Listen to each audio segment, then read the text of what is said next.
தெய்வத்தின் குரல் முதல் பகுதி. அகமும் புறமும். மனுஷனாக பிறந்த ஒவ்வொருத்தனுக்கும் ஓயாமல் அலைச்சல் அலைந்து கொண்டிருக்கிறானே, எதற்காக? ஆசைகளை பூர்த்தி செய்து கொள்வதற்குத்தான். வெளியில் இருக்கிற வஸ்துக்களிடம் அவனுக்கு ஆசை, அவற்றை பெறவே அலைகிறான். ஒன்று கிடைத்து விட்டாலும் போதவில்லை, அதனால் வருகிற சுகம் தீர்ந்து போகிறது. இன்னொன்றுக்கு ஆசைப்படுகிறான், அதை தேடி ஓடுகிறான். இவனுக்கு சாந்தி என்பதே ஒரு நாளும் இல்லாமல் இருக்கிறது. வெளியில் இருக்கிற வஸ்து வந்தால்தான் சந்தோஷம், ஆனந்தம் என்று துரத்தி கொண்டே இருப்பவனுக்கு சாந்தி எப்படி வரும்? வெளியில் இருப்பது நம் வசத்தில் இருப்பதல்ல. அது வந்தாலும் வரும், போனாலும் போகும். அதை நம் வசப்படுத்தி கொண்டதாக நினைத்த போதே கைவிட்டு போகக்கூடும். நமக்கு அந்நியமான வெளி விஷயங்களிலிருந்து ஆனந்தத்தை சாஸ்வதமாக சம்பாதித்துக் கொள்வது நடக்காத காரியம். அது சாந்தியை கெடுக்கிற பிரயத்தனம்தான். மனுஷன் புறத்தில் ஆனந்தத்தை தேடிக்கொண்டு போவதற்கு காரணம் அவன் உள்ளுக்குள்ளே தானே ஆனந்த ஸ்வரூபமாக இருப்பதுதான்.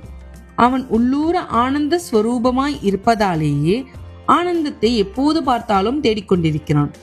மாயையால் தானே ஆனந்த ஸ்வரூபம் என்பதை மறந்து விட்டிருக்கிறான். இருந்தாலும் அவனுடைய சுபாவமே ஆனந்தமானபடியால் இவனுக்கு ஆனந்தம் அடைய வேண்டும் என்ற எண்ணம் மட்டும் இருக்கிறது. மனுஷர்களில் எவராவது ஆனந்தத்தை தேடாமல் துக்கத்தை தேடி போகிறவர்கள் உண்டா?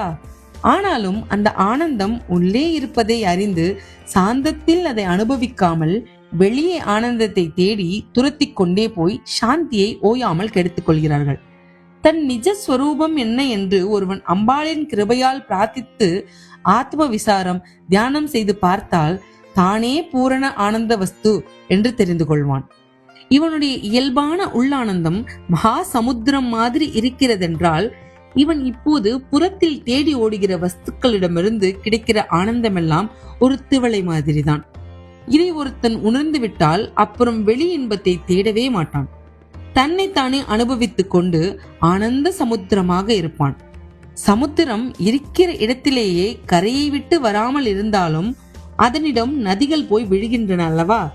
அப்படியே ஆசைகள் இவனிடம் வந்து விழுந்து சமுத்திரத்தில் நதிகள் விழுந்து மறைவது போல் மறைந்தே போய்விடும். அபூரிய மானம் அசல பிரதிஷ்டம் சமுத்திரம் என்று கீதை சொன்ன மாதிரி பேரின்ப கடலாக நிறைந்து அசைவதற்கு இடமே இல்லாத அளவுக்கு எங்கும் நிறைந்து அசையாமல் பரமசாந்தமாக நிற்பான். தேவேந்திர பதவியின் ஆனந்தம் கூட இந்த ஆத்மானந்த கடலில் ஒரு துளிதான் என்கிறார் ஸ்ரீ பகவத் பாதர்கள்.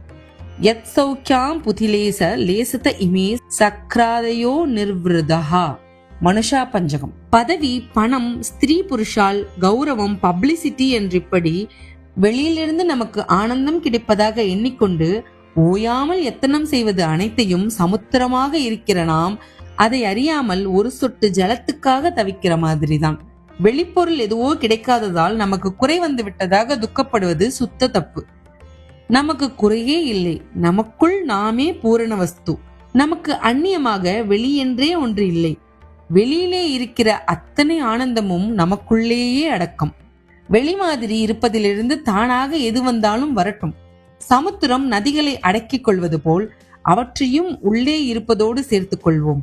எதுவும் வரவில்லையா, அதனால் பாதகமில்லை. எதுவும் வராததால் நமக்கு என்ன குறை? நமக்கு உள்ளேயே இருக்கிற பரமாத்மா வஸ்துவின் லேசந்தானே வெளியில் இருப்பதெல்லாம் என்கிற தெளிவோடு எப்போதும் இருக்க முயல வேண்டும்.